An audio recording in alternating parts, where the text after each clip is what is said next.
esse mesmo capítulo, a partir do versículo 11. Lucas, capítulo 15, versículo 11 em diante. Nós vamos ler alguns. Lucas, capítulo 15, versículo 11.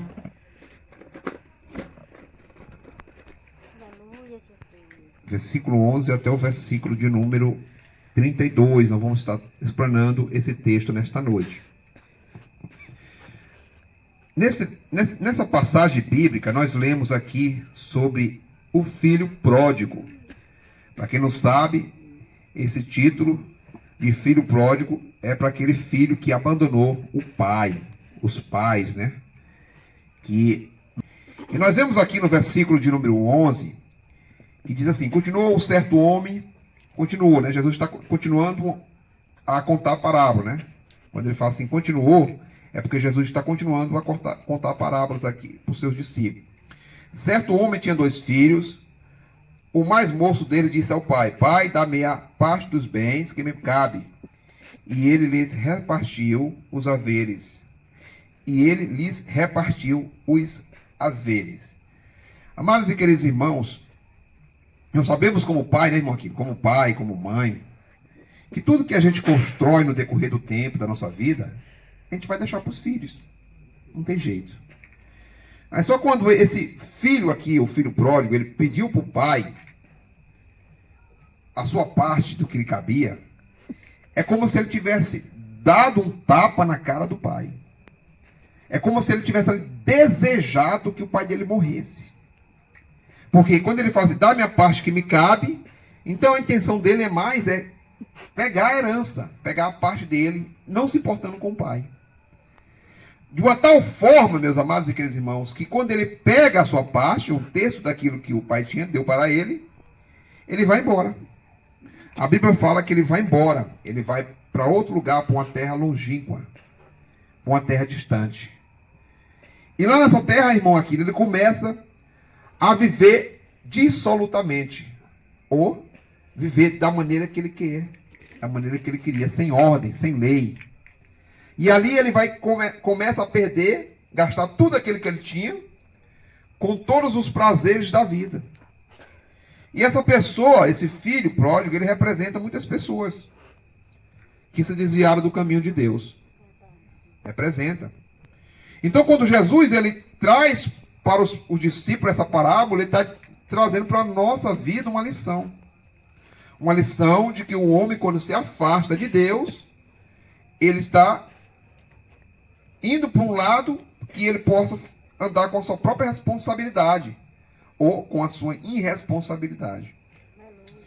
No versículo de número 13, diz assim: passado não muitos dias, o filho mais moço, ajuntando tudo o que era seu, partiu para uma terra distante e lá dissipou todos os seus bens, vivendo dissolutamente. Lá ele gastou tudo aquilo que ele tinha, irmão Aquino.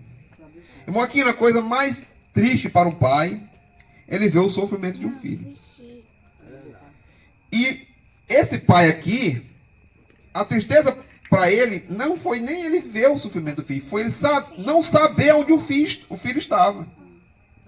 Porque o filho se afasta, sem mandar notícia, e lá ele começa a passar necessidade. E na medida que o filho vai passando necessidade, que ele perde tudo, ele não consegue mais sustentar nem se alimentar, irmão aqui. E ele vai cuidar de porcos. A Bíblia diz que ele vai cuidar de porcos. E ali, quando ele está cuidando de porcos, ele começa a comer dos alfarrobas, né, missionário, é o quê? Das alfarrobas que os seus senhores jogavam para os porcos.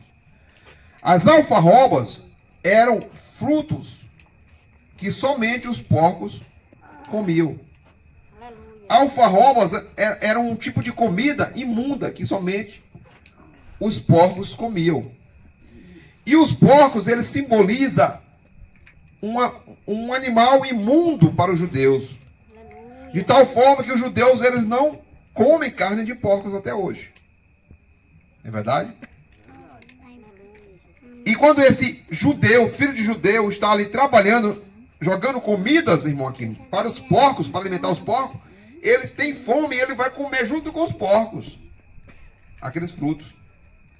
Quanta gente deixou de comer o maná da mesa do pai para viver uma vida desgraçada aí no mundo. Hoje, quantas pessoas largaram tudo, talvez tenham até as coisas, largaram tudo, estão aí vivendo, mendigando nas ruas, dormindo na rua. Até mesmo homens que já foram crentes, pregadores assim como nós, aqui no púlpito, pregando o evangelho, viraram mendigo. Porque se afastaram do Pai. E na medida que essas pessoas se afastam do Pai, que representa Deus aqui neste texto, eles começam a passar dificuldade espiritual.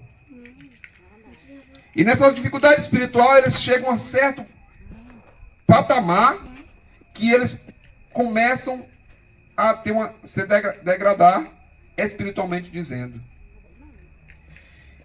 Mas um dia, eles vão lembrar, como o filho pródigo lembrou, que há um Deus maior que pode dar a solução para a sua vida. E quando aquele filho está comendo das alfarrobas, que são os frutos que são jogados para os porcos ali, ele lembra do pai dele. E ele dá aquele estalo na mente. Rapaz, o que eu estou fazendo aqui? O meu pai tem as coisas. O meu pai tem tudo e eu estou aqui comendo juntamente com os porcos. Eu vou voltar e pedir perdão para o meu pai. Para que ele me coloque pelo menos como um dos seus servidores, como um dos seus servos, como um dos seus empregados. E ele vai. E o que eu digo aqui nesta noite, irmão? O que nós podemos aprender nesta noite? Que quando um homem ou uma mulher se arrepende dos seus atos, ele fica tão humilde que ele quer ser, pelo menos sentir a sombra do pai, quer estar perto do pai. Ele quer pedir perdão para o pai, nem que o pai, aqui o filho, nem que o pai colocasse ele como os seus trabalhadores. Mas quando o seu pai o avista de longe, se alegra. Corre e o abraça, irmão Aquino. Abraça. Detalhe, irmão Aquino, irmã Alice. O pai não reclamou com ele. O pai não atirou pedra nele. O pai não trouxe sermão para ele. O pai somente o abraçou com amor, irmão Aquino.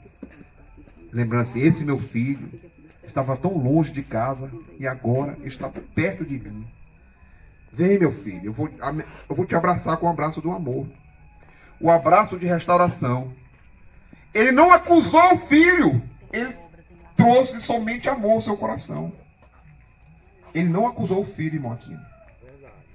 Ele somente trouxe reconciliação com o filho. Mas sempre vai haver aquele outro filho ou aquele outro irmão que vai se incomodar com o amor do pai. Irmãos, o amor do pai ele é totalmente diferente do amor do ser humano. O amor do pai ele é confortante. O amor do pai nos traz paz. O amor do pai nos traz alegria. E aquele irmão do filho mais novo, ele se incomoda e não quer entrar para a festa. O pai dá a melhor sandália para o filho, que uma sandália daquela, nem todo mundo poderia calçar, somente pessoas que receberiam honra. O pai chama o filho, faz uma festa, mata um cevado, que é uma festa daquela época, quando você matava um cevado, era o melhor alimento. Ele faz para receber o filho. E o filho mais velho estava ali, incomodado com a situação. Nós podemos até não condenar o filho mais velho, mas não podemos imaginar o que ele pensou. É como se o filho chegasse para nós hoje, irmão aqui, ele falasse assim, pai, me dá a sua parte aí. Aí o pai diz assim, meu filho, eu vou te dar essa casa aqui. Aquela casa ali é tua.